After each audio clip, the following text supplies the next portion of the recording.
Thanks again. Welcome to Part B. In the next Evelyn Woods speed speaking session, we'll be going through a lot of information very quickly, and I hope you all are able to take notes, because if you can't listen as fast as I talk, then you're in real trouble. I happen to know for a fact that there's a wonderful person in the audience who actually can write as fast as I speak. Having seen the notes posted from my previous presentation, I was in awe.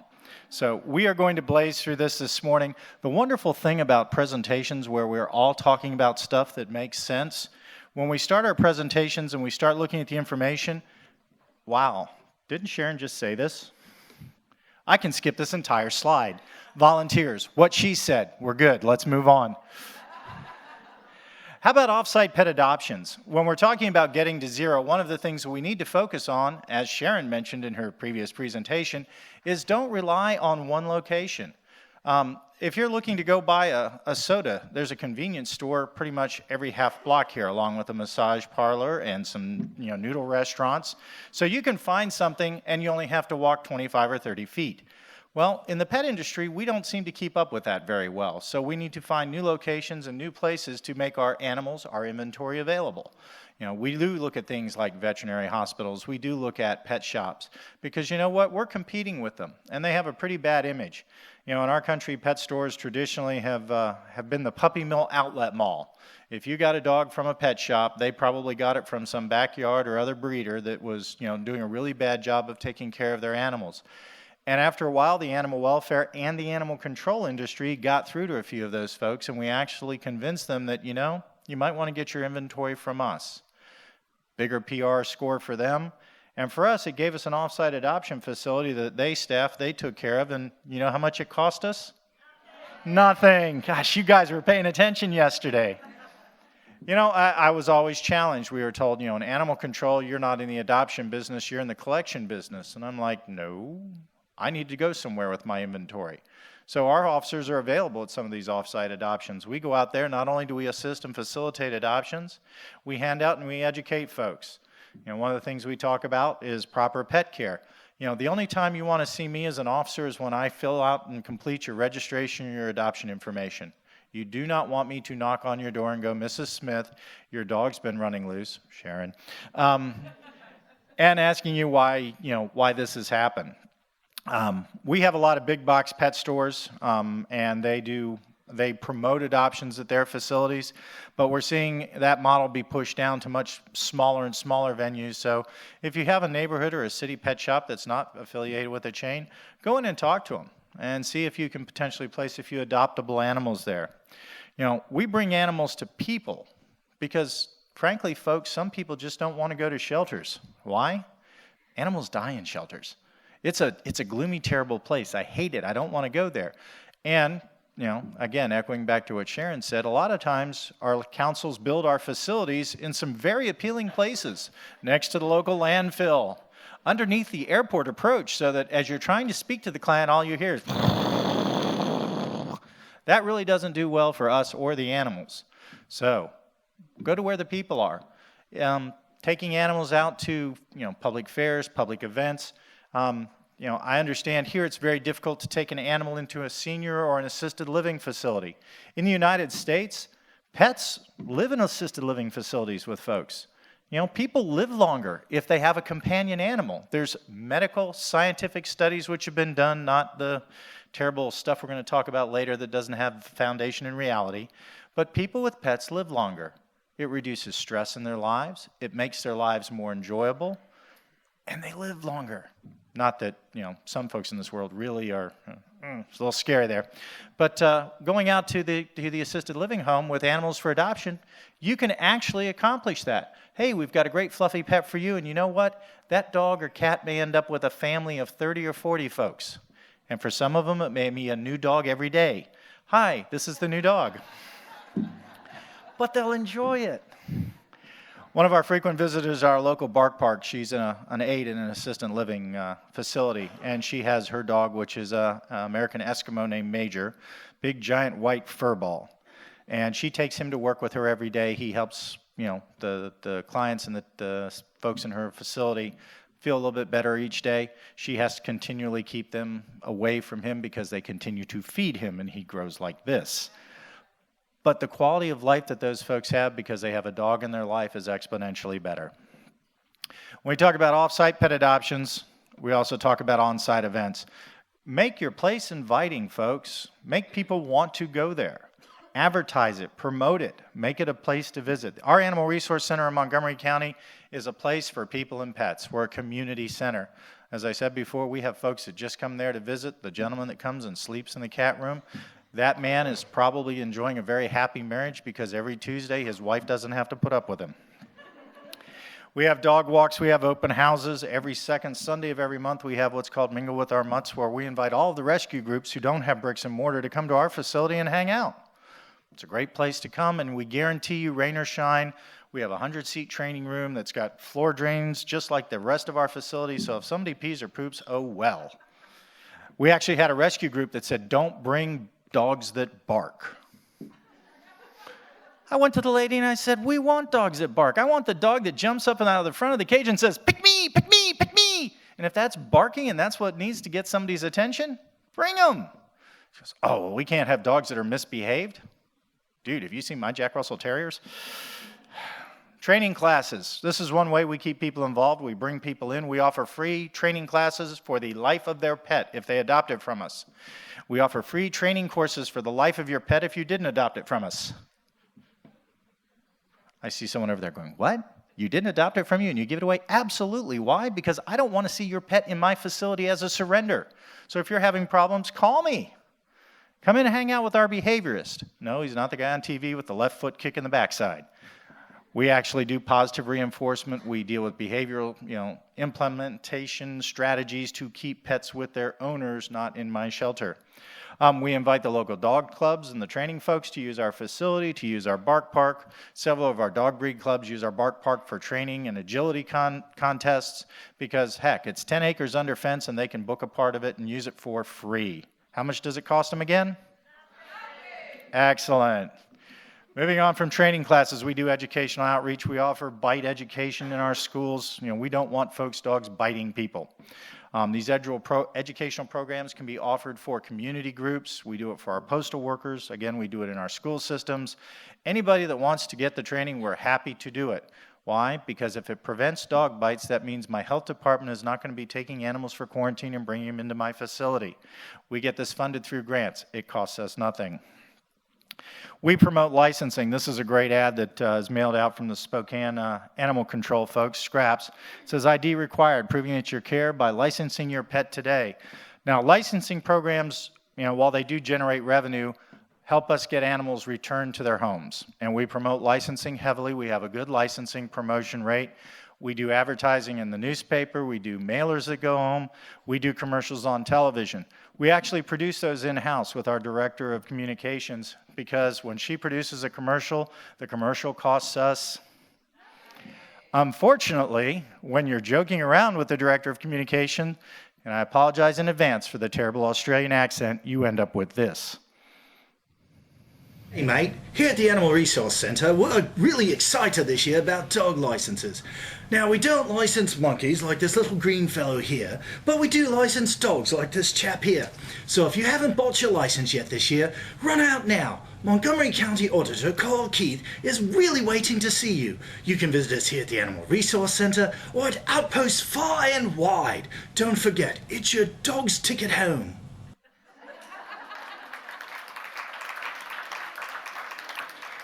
Now, you have to understand, I saw that commercial for the first time at our council meeting as we were getting ready to present our presentation on our licensing strategy for the upcoming year, where we highlight the ads we're going to place on television, the promotions we're going to place in our local newspaper, and all of the cool things we're going to do to promote licensing.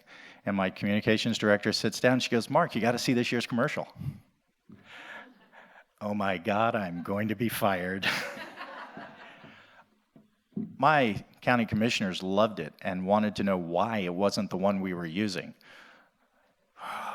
Folks, because we did a real commercial, but we won't run through that. You have to work with the community, and the bottom line is sometimes you have to keep them engaged. It is imperative that animal control and animal protection and animal welfare services work together. That's the only way we're going to reduce the euthanasia of adoptable pets. We're not going to accomplish it any other way. I can't do it myself. I can have lots of cute programs. I can have silly commercials. I can do every educational service there is under the sun. I can try and offer services at low or no cost to everyone, but I'm only one shop. We need to work on placing as many adoptable animals through these programs as we can so that the maximum number of pets go into new homes. So these efforts have to be expanded into your entire community. And that means everybody has to work together. Does it mean we all have to like each other? No. There's folks I don't like. It's okay, we can say it. But it doesn't mean we have to be friends. We just have to have the same goal in mind for the animals. Dealing with local rescue groups. You know, sometimes folks go, I can't stand those, and you know, I heard Sharon say something about that before. But we align ourselves with everybody that's willing to talk to us, our local rescuers, our local breed groups, you know, in our country, the AKC rescue clubs, dog trainers, veterinarians. If someone wants to be a rescue group, we have a process that we run them through where they provide their details, and we make sure we're not simply sending something to an animal hoarder to the best of our ability, but we find reasons to say yes, not no. Because every rescue partner I have, if they take 100 dogs from me during the year, that's awesome. If they take 1 dog from me during the year, that's just as awesome. Make it simple to rescue an animal from your shelter.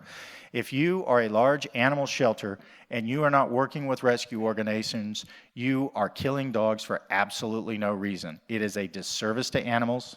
You should not be doing that. You should be looking for partners wherever you can. Unless, of course, you're comfortable with simply being a warehouse that kills animals. When we deal with enforcement, that is part of our program. We make sure that we hire professionals. Most of my animal control officers have come from within.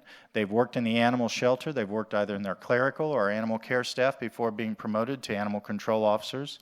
We're proactive in offering the solutions that we have to the community. And we remember, you know, for our folks, professionalism is the key. You know, positive interactions with everybody that we meet. Every person we have a policy of what we call warn once, right twice. The first time we interact with you, we're going to educate you. We're going to warn you. We may sign you up for our diversion program, but we're going to make sure you understand why you need to do what you need to do, rather us telling you what you need to do. The second time may come with us, you know, in our case, a citation or an infringement. Everybody here needs to take a look at your facility. You know, again, doesn't mean that you have to have a multi-million-dollar budget, but take a look around and be objective. You know, would you want to visit your shelter? Is there things that you could do that are low or no cost that could make it more inviting to the public, safer for the animals, safer for your employees? Make yourself a to-do list, things that you want to accomplish, and be willing to take incremental goals. Once the place is nice and clean and organized, then you can work on the bigger issues. Again, remove all those distractions that become barriers to finding homes for animals. One of the things I get up every morning and do is I have my little policy of a theory of 3. I pick 3 goals for the day, 3 things I'm going to accomplish so I can count today as a success. One of those goals may be as simple as getting out of bed, getting a shower, and making it to work in a uniform.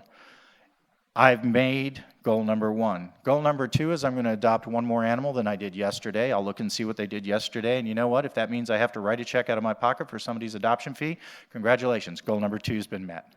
Goal number 3, I'm going to euthanize 1 less animal than I did yesterday. Look at yesterday's total. Let's look and see what we can do with today. Oh my gosh, we had 25 yesterday. There's 26 on the list today.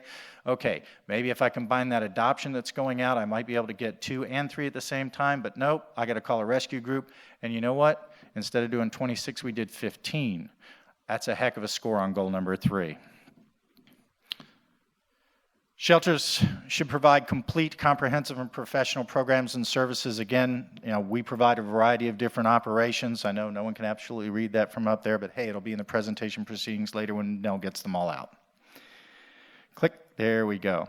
Goals for your animal control department. We have goals and we set them. We want to further responsible pet ownership. We want to improve conditions of the animals in our community. We want to make sure we inform the public of needed animal immunizations. We want to reduce uncontrolled animal breeding and promote spaying and neutering. We want to return stray and lost animals to their owners and to place adoptable pets in responsible homes. Those seem like very, very easy goals, but we have to keep reminding ourselves where our mission is and where our focus is. When we talk about folks in animal control, and what it should be. We need to make sure that we ensure that we enforce those laws fairly and justly. We need to shelter animals in such a way as to minimize the stress on the animals, protect them from the elements, and provide a place of safety and comfort. A shelter that simply takes in animals and euthanizes them after the mandated holding requirement does not meet that definition. We need to provide humane euthanasia to the surplus animal for which there are no alternatives. The key word in that sentence is no alternatives. Everybody in this room is an alternative. If there's a shelter next to you that you could rescue a pet from, you are an alternative. We need to make our animal facility a place that's attractive and convenient for the community and a safe place for folks to visit. So my 3 A's in animal control. A, appearance. We always want to look good doing what we do. A, attitude. We want to have a positive attitude. We will save more lives. We are here to make a difference. Number 3, action. We don't sit around and wait for somebody else to do it for us. We go out and we do it. Because if we don't do it, who will? I always hear that saying that, someone will take care of this. Oftentimes, I've never met someone. I tend to try and be someone. I'm an animal control officer. I'm not a dog catcher. I'm an animal control officer. I'm not a dog catcher. I'm an animal. I find myself doing this some days, but you know what? I am a dog catcher because I do catch dogs. It's not a bad stigma. I just try and be a professional animal control officer. We encourage folks to, as I said, in appearance, look good doing what you do. Doesn't mean it has to be all uniforms. You can be the softer side on the left, the folks in Marin County on the right. Education over enforcement. Again, we all work on this. It's the model that we subscribe to because if we can convince you to do what you do because it's the right thing to do versus we told you so, we get a lot farther there. And we're not afraid to work with anybody, whether it be in a pretrial diversion program, mediation. We can simply set neighbors down to talk to each other about their barking dog. If it's our animal awareness program, any of the community-based initiatives, any of our faith-based community programs, some of our local pastors and priests tend to be some of our best advocates for the best treatment of animals.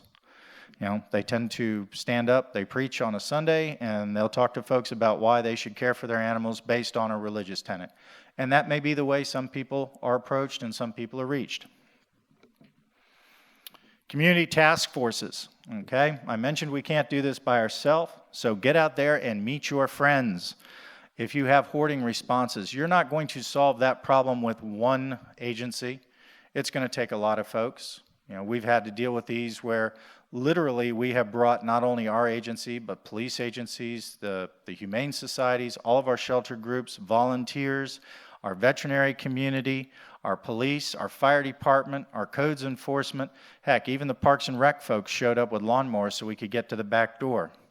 We deal with child and elder abuse. The link between animal cruelty and cruelty to people and interpersonal violence is a demonstrated scientific fact. Domestic violence and the treatment of animals is directly related. You can see it in any case that we've dealt with.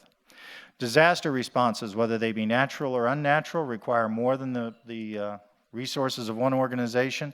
And as we mentioned yesterday, the community policing model, actually getting out in the community and listening to the community's concerns goes a long way towards keeping pets out of your shelter, to solving neighborhood problems, and thereby reducing euthanasia. When we work with our police departments, we've made it a point to go out there and help them. We do education. We go to their roll calls. We provide in-service training to their officers. We provide training in their police academies. We offer them the opportunity to ride along with our officers, and we offer to have our officers ride along with them. We volunteer and have them provide support for our animal and humane law enforcement.